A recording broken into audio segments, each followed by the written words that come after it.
rare World War II British digit vintage paperback cover proofs.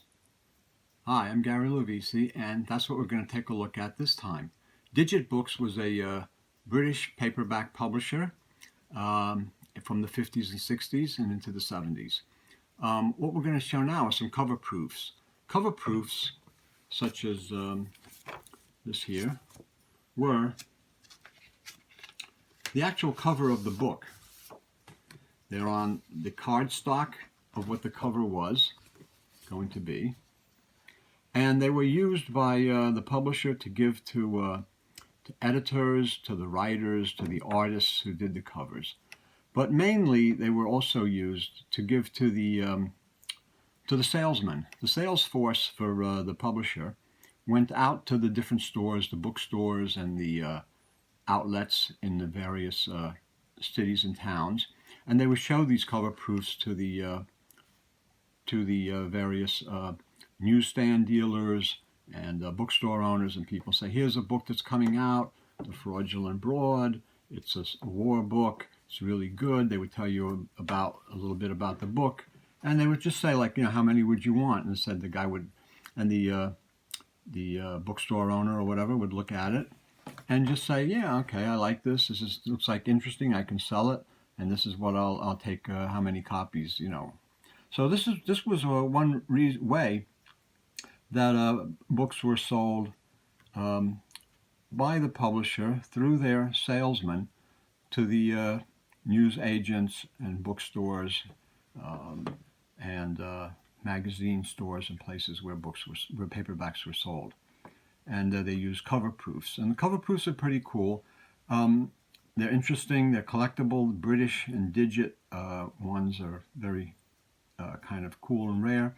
We're going to look at the ones from that concern books that have to do with World War II, fighting the Germans in Europe, fighting the Japanese in Japan, in the Pacific, and those books were very popular. And then there were also some crime and JD, science fiction, and other books, and we'll look at maybe some of those in another video. But right now I want to take a look at these because we never really looked at the war books, and that's a whole genre. Many books were published about World War II and Korea in the late 40s and 50s and 60s. Very popular, very good books. Some of them were fiction, a lot of them were nonfiction by people who had actually fought in the war. So we're going to look at some of these now. And these were all from about 1959 to 1962 or 63. This is digit number D279, The Fraudulent Broad, by James L. Ruble. You may recognize the name James L. Ruble because he's he's the person that wrote a gold medal book, American gold medal book, which was the first female private eye, which I mentioned in an earlier video. So this is one of the cover proofs, and these are all in a binder. I'm just going to take them out and show you just how they look. This is GI You Die, and that's some of the digits. The earlier digits were not numbered, and the digit book logo, and a really brutal kind of Japanese photo soldier. The thing is, he's a beastly old soldier, and these books were kind of propaganda. And also, at the time, we were fighting the Nazis. We were fighting the Imperial Empire of Japan. The thing that these two military forces were known for was their brutality, was their savagery, and was their evil warfare. And so their soldiers were shown in these less than human characteristics sometimes, and the truth is they were sometimes less than human. GI You Die, you have a machine gunner shooting American soldiers ostensibly. The book is by Dana Johnson. ruthless combat in the Pacific with the American Marines. Another book is Digit D-158, The Ocean, Their Grave, by David Horsley, which is British corvettes or smaller warships fighting in, I believe, in Europe. The artwork on these is just terrific. And it's just beautiful, beautiful artwork, military artwork showing war, showing battles, showing ships, tanks, and soldiers engaged in battle. The another one is D-161, Kamikaze, by Grant Leister. And this is back in the Pacific, Japanese suicide pilots going against a United States ship.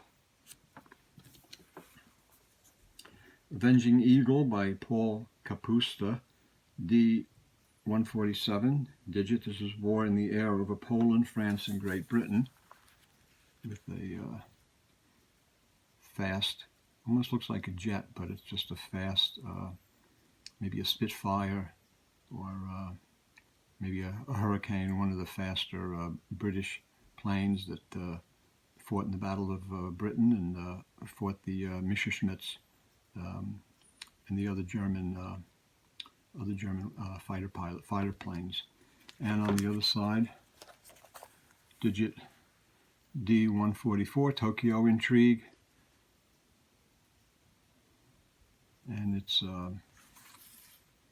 Violence and War Shattered Tokyo. So this is Women Were Their Bait, the United States soldiers in Tokyo with involved with Japanese women and what's going on there after the war. Digit D-149, Harry Carey, by William J. Lynn, shows a Japanese soldier committing suicide, committing Harry-Kari. They were losing the war, it was a dishonor, and they killed themselves with their samurai sword. This is a cover, another exquisite cover, by the way, and it's by Osborne. Osborne was an artist who did a lot of Digit covers, and he did a lot of the war covers, and he was just terrific. And this is a great, great piece of intense war art.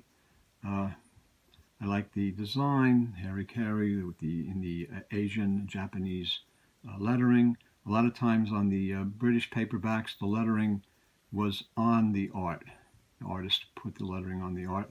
And then here you have also a little bit of story about what the book is about. End Without Glory by Richard Viner is Digit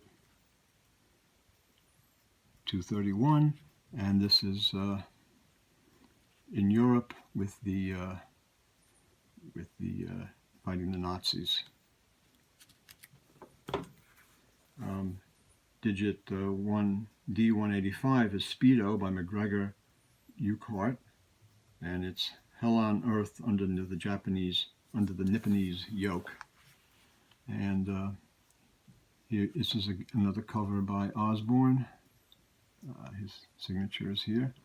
And here you have a Japanese soldier with a machine gun, and another one with a bayonet threatening an American soldier.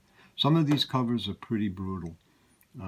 The war covers can be really brutal, and the truth is they mirrored what went on in the war. The way the Japanese treated their American and British prisoners, and the way they treated the Filipinos and others, what they did to the Chinese. I mean, there was horrendous treatment. The Nazis were doing the same vicious murders in Europe. So you had the two theaters of the war were very, very vicious fighting, and these covers show some of that. And it's right that they do. History shouldn't be covered up or cleansed it should be showing what it is. Digit number D73, Japanese hell camp, American prisoner, and he's being tortured, hand grenades on his wrists, where if he doesn't keep his arms up, he's going to be killed. So there's depicting some of the torture.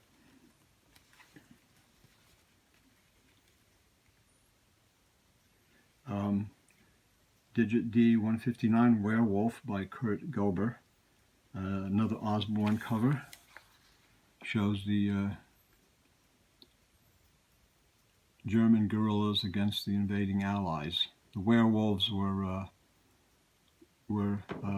Germans that fought the Allies. They were,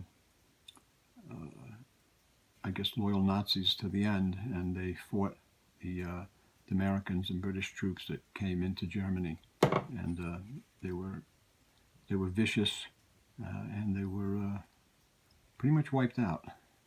The next one is digit R228, fugitive, but forgive, but do not forget.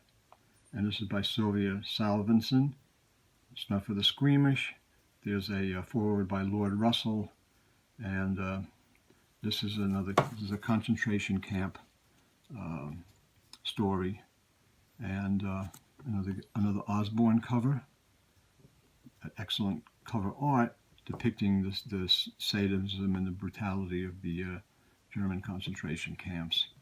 And the thing is, a lot of these books also were written by people who had been in the camps, or who had been prisoners, who had been soldiers fighting in the war in various theaters, on ships, or flying planes, or American Marines or British Marines. So these are a lot of these books are written by people who actually fought in the war. Digit 196, Death But No Glory by Bert Keane. I don't know who did this cover, but it's a great looking piece of military art in war. An American Marine. It takes place in the Pacific, and you see the Marine, you see his steadfast look, determination, heroic, and there's a map showing the island where they're fighting on in the Pacific. The next one is Corregidor by McGregor Urquhart, a man and a woman on the run from the Japs, and it's Corregidor in the Philippines. Barry Phillips cover. So this is from some American book, because Barry Phillips did not do cover art for digit books. He did covers for Gold Medal and other books. I think that probably this book was the art was reused, the woman and the background, and then maybe the man soldier and the barbed wire were added. Could be, but I'm not sure about that. But Barry Phillips didn't do covers for Digit, but Digit and some of the British publishers did reuse American cover art. Digit reused a lot of science fiction cover art from American Ace books. I did that size already. Okay, the next one is I Was Trained to Kill by Ernst Graus, From Boy to Brute, the Nazi Way. And it's a story, his own story, of a German boy that was raised as a Nazi thug. And he's, I guess it's a Hitler Youth with the swastika armband, the Luger Osborne, again, cover art. A great piece of art, and a murderous thug, from boy to brute, the Nazi way. So this is probably his story of his training and what he had to go through in the German army, being brought up under Nazism. The General by Karl Ludwig Opitz, and this is another war story set in Europe. Looks like it's probably in Italy or in France.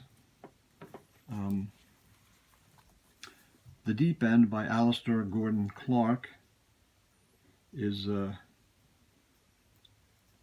digit D226, and it's about the air war in North Africa. So this is the British battling the Afrika Korps, the Luftwaffe. I guess that's a Henkel bomber, and it's being shot down. This is an Osborne cover.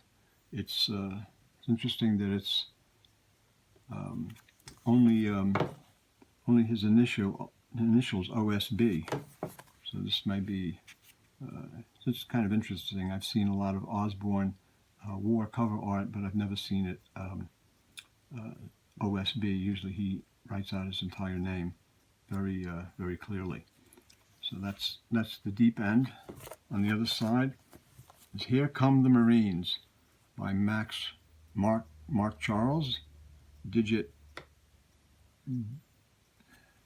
D184, and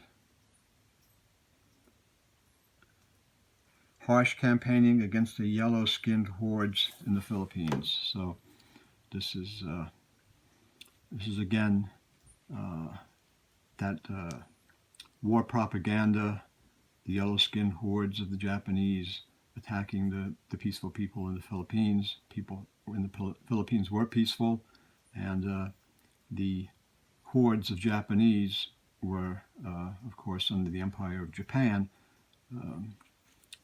quite brutal in their occupation of the Philippines and the Philippine people. So in this one, here come the Marines, and they're coming back to reclaim the Philippines. Island of Death by Luke Hayes is digit D290, and it's a bonsai attack on a hard-pressed beachhead. There's another one in the Pacific, some beach, some island in the Pacific where the Marines are holding it and they're being attacked. The bonsai attack is a suicide attack, and there were many such in the Pacific. And this cover art, and I don't know who did it, but it's quite amazing. The next one is Hurricane Squadron by David Richards, and it's D171 digit, and it's fighter pilots and fighters over the Mediterranean. And here's a German fighter plane. I don't know what it is exactly, if it's a Stuka dive bomber or a Messerschmitt, and it's I guess this is a British merchant ship. In those days, the merchant ships were armed with 50 caliber and other machine guns and cannons, some weaponry to protect them from the enemy planes. And here's the battle that's going on. Digit D151 is 90 Minutes to Hell by Robert A. Bowden, Japanese sneak attack on Pearl Harbor. And here's what started it all for us anyway in the war. Another Osborne cover. And this is a story of Pearl Harbor on a British digit paperbacks. It's the British telling the story of America's surprise attack on America that got us into the war on December 7th, 1941. And on the other side here we have another one, Iwo Jima, by Dale Corbett. It's digit 281, and I don't know who did the cover here. It is signed, but I can't read it. And it's just the story of the Marines on Iwo Jima, which was one of the most brutal and amazing battles in the Pacific. So there you have a look at some of the digit cover proofs of the books that took on the subject of World War II. And the cover proofs are interesting because, first of all, they're pretty rare, especially these from the 50s and the early 60s, from that era. and they were used for to sell the books to the distributors, and the salesman would take them out and hand them out like candy, and like, here, take this, take that, look at this one, look at this book, and people would the book buyers would look at them and say, okay, I'll take 5 of these, I'll take 10 of those, or whatever, and they would tell them that here's what's coming out this month, here's what's coming out next month. So they often had the cover proofs months in, probably a couple of months in advance, and they were very useful in selling the books by the salesman. And these war cover proofs, I think they're quite interesting. I mean, it's history. It shows a lot of the brutality of war. Osborne is a terrific cover artist, very underrated, and all of these books are pretty cool. I think it's something different I wanted to show you. And from time to time, if you're interested, I'll show some other cover proofs of different kinds of books. So you see what you think. Let me know what you think. And hope you enjoyed this video. Give us a thumbs up if you did, and a like. And again, thank you for looking, and see you next time.